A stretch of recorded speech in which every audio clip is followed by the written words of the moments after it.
إني أنا البستان بستان الهدى تأتي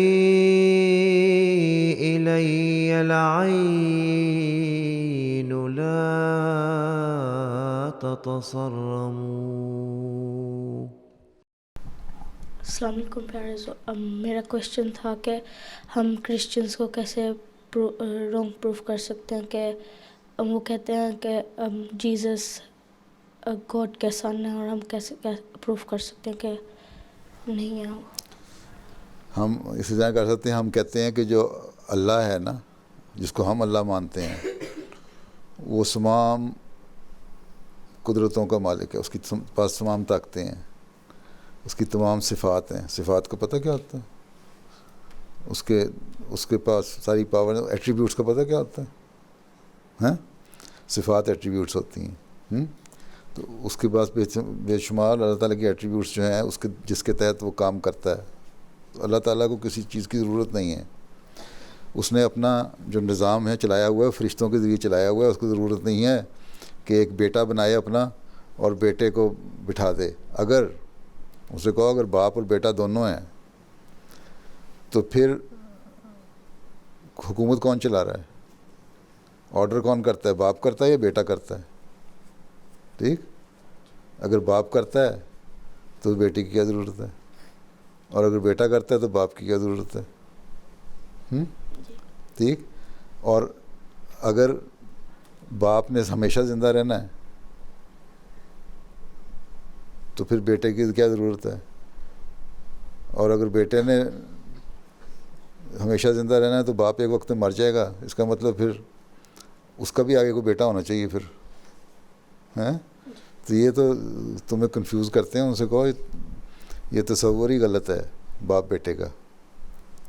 اللہ تعالیٰ سب طاقتوں کا مالک ہے. ہم ایک طاقتور، mighty, all powerful, omni potent اللہ کے اوپر یقین کرتے ہیں. اور اس میں اس کو ضرورت نہیں ہے کسی بیٹے کی. اس کو اپنا نظام چلانے کے لیے خود ہی طاقتوں کی ضرورت ہے. تمہارا خدا کمزور ہے، اس لیے اس کو بیٹے کی ضرورت ہے. اگر بیٹے کو کچھ ہو جائے، اگر آپس میں لڑائی ہو جائے باپ بیٹے کی، پھر کون چلائے گا؟ وہ کہے گا میں نے فلاں بچے کو بیمار نہیں کرنا. اللہ تعالیٰ کہے گا نہیں، یہ میرا قانون قدرت ہے.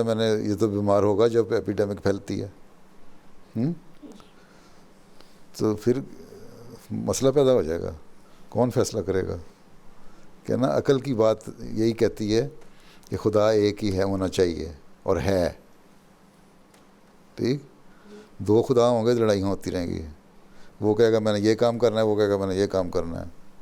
ٹھیک. اور ٹھیک ہے نا.